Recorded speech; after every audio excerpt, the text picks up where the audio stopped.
December 6, 1941. On the deck of the carrier Akagi, freezing winds swept across from the North Pacific. Lieutenant Zenji Abe stood perfectly still, gazing into the fog covering Hitokapu Bay. His hands were numb with cold, but his mind was far away. Hidden inside his jacket, pressed against his chest, lay a goodbye letter addressed to his wife. Next to it, a small piece of his own hair, a ceremonial item meant for burial. That very morning he'd penned his last message. Should I fail to come home, remember I did my duty with pride. Yet under his composed exterior, an uncomfortable question lingered, one he couldn't voice openly. Were the Americans they planned to strike really as feeble as Tokyo insisted? In less than a day, flames and chaos would start answering that question, not through counting sunken vessels, but through the horrifying discovery that Japan had stirred a sleeping colossus. This is Pearl Harbor's story, seen through the perspective of those who launched the assault and gradually realized the magnitude of their mistake. The road to Pearl Harbor didn't spring from strength. It came from panic. July 1941, President Franklin Roosevelt locked down every Japanese asset inside American borders and cut off all oil exports. The British and Dutch followed immediately. In one stroke, Japan's oil supply dropped by 80%. The empire's stockpiled reserves accumulated over many years might stretch for 18 months during peacetime. During combat, less than 12 months. Admiral Isoroku Yamamoto, leading Japan's combined fleet, understood this reality before anyone else. He'd experienced America firsthand, attended Harvard, wandered through crowded American cities, witnessed the enormous manufacturing complexes. He recognized American industrial capacity for what it was. Early in 1941, Yamamoto drafted a sobering message. If war erupts between our nations, simply capturing Guam, the Philippines, Hawaii, or even San Francisco won't suffice. For complete victory, we'd need to occupy Washington itself and negotiate surrender at the White House steps. His closing line was ominous. I question whether our leaders truly believe we can win. He knew the answer was no, yet he remained a military man, obligated to obey. So he constructed the operation that would reshape the world. His approach was audacious and born from desperation. Hit Pearl Harbor with crushing force, destroy America's Pacific Fleet, secure 6 months to capture the Dutch East Indies oil reserves, then bargain for terms before American production could ramp up. It was a desperate wager, and Yamamoto, despite his gambling instincts, would ultimately lose it all. November 26, 1941, the first air fleet left Hitokapu Bay behind. 6 aircraft carriers, Akagi, Kaga, Soryu, Hiryu, Shokaku, Zuikaku, surrounded by battleships, cruisers, destroyers, submarines. Aboard 414 combat aircraft. They sailed for 14 days through complete radio blackout, threading through the tempest-racked northern Pacific routes where American scouts never ventured. 6 o'clock December 7, 1941. They arrived at their staging position, 230 miles from Oahu. Commander Mitsuo Fuchida launched the opening assault wave, 183 aircraft lifting from Akagi's flight deck as sunrise painted the vast Pacific. The pilots had spent months drilling over Kagoshima Bay, selected because its geography mirrored Pearl Harbor perfectly. They'd rehearsed torpedo strikes mere feet above the waves, mastering attacks in remarkably shallow waters. Flying among them was Konami Harada from the carrier Soryu, who'd relocated his expecting wife to her parents' residence months before. Their farewell had been stoic. Tears violated Japanese custom. 7:40 m. Fuchida's squadron spotted Pearl Harbor. The anchorage below was packed with warships, 8 battleships, multiple destroyers and cruisers, arranged exactly as reconnaissance had predicted. But something critical was absent. America's carriers, Enterprise, Lexington, Saratoga, were missing. They'd departed on operations. Fuchida paused for mere heartbeats before giving the attack order. He launched a single blue signal flare, then radioed 3 words destined to become legendary: Tora, Tora, Tora, Tiger, Tiger, Tiger. Total surprise accomplished. The assault continued for 75 minutes. American casualties: Tuthawamoro 3 dead, 178 injured. Arizona detonated catastrophically, instantly killing over 1,000 sailors. Oklahoma rolled over. 4 additional battleships sustained severe damage. Nearly 200 aircraft were obliterated while grounded. Japanese losses, merely 29 planes and 64 personnel. By traditional military standards, it represented a spectacular triumph.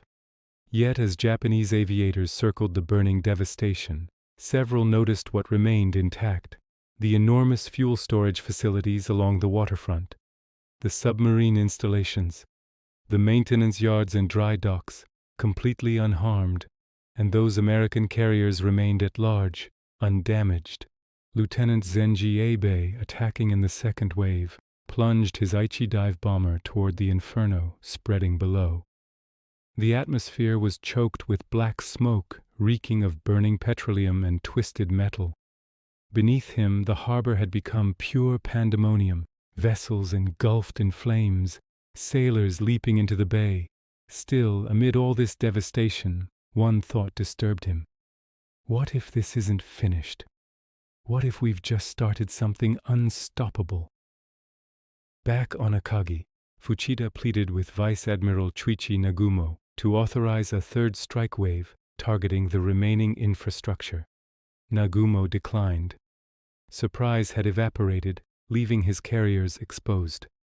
He ordered withdrawal, a choice that made tactical sense but proved strategically catastrophic, because those fuel tanks and repair facilities left standing would soon enable Pearl Harbor's resurrection, more powerful than before. During the voyage home, the pilots contemplated what they'd witnessed: the base's sheer scale, the vessel count, the limitless infrastructure. Everything suggested something far more formidable. If this represented just one harbor, what was America's true strength? The response arrived swiftly and mercilessly. 1941. Japan manufactured approximately 5,000 aircraft. America produced nearly 20,000 that identical year. By 1942, Japan had sacrificed 4 carriers at Midway. America's answer? Launching USS Essex, the first of 24 massive fleet carriers. Japan would never again operate more than 6 simultaneously. By 1943, the disparity became staggering. Japan's entire annual production, 16,000 aircraft. America manufactured that quantity every 60 days. Automobile factories, transformed into bomber plants overnight. Ford's Willow Run facility completed 1 B-24 bomber every 63 minutes, each containing over 1.5 million individual components. American shipbuilding proved equally relentless. The Liberty ship, Robert E. Peary, was constructed in just 4 days, 15 hours. A propaganda demonstration, certainly, but symbolic of the coming flood. By 1943, American yards launched 3 Liberty ships every 48 hours. During just the opening 4 months of 1943, American merchant vessel production exceeded Japan's entire 7-year wartime preparation output. This transcended warfare.